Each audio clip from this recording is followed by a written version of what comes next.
ଆଜିର ଚିନ୍ତାଧାରା କ୍ରୋଧରୁ ବିଚାର ଲୋପ। ଜଣେ ଜୈନ ଗୁରୁ ଥିଲେ, ତାଙ୍କ ନାଁ ହେଉଛି ନେନେ।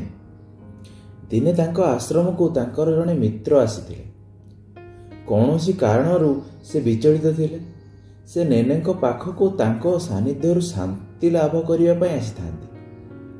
ସେ ମିତ୍ର ଜଣକ ଯେବେ ଘର ଭିତରକୁ ପ୍ରବେଶ କରନ୍ତି, ତାଙ୍କ ଗୋଡ଼ ବାଜିଲା ଅଧା ଅଧା କବାଟରେ। ରାଗରେ ସେ କବାଟଟିକୁ ଗୋଟେ ଗୋଇଠା ପକାଇଲେ। ତାପରେ ସେ ଝୁଣ୍ଟିଲେ ଦୁଆର ବନ୍ଧରେ।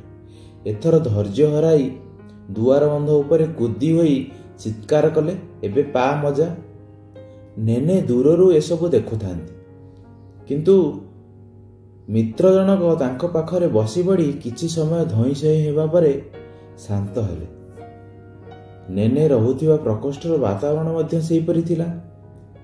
ଶାନ୍ତ ହେବା ପରେ ସେ ମିତ୍ର ଜଣକ ନେନେଙ୍କୁ କ୍ଷମା ମାଗିଲେ ଓ କହିଲେ, ମୁଁ ଏତେ ଉତ୍ତେଜିତ ହୋଇ ଯାଇଥିଲି ଯେ ଆପଣଙ୍କର ଅଭିବାଦନ କରିବାକୁ ଭୁଲି ଯାଇଥିଲି। ଆପଣ ମୋତେ କ୍ଷମା କରନ୍ତୁ। ନେନେ କହିଲେ, ମୋତେ ପରେ କ୍ଷମା ମାଗିବ, ପ୍ରଥମେ କବାଟ ଏବଂ ଦୁଆର ବନ୍ଧକୁ ଯାଇ କ୍ଷମା ମାଗି ଆସ।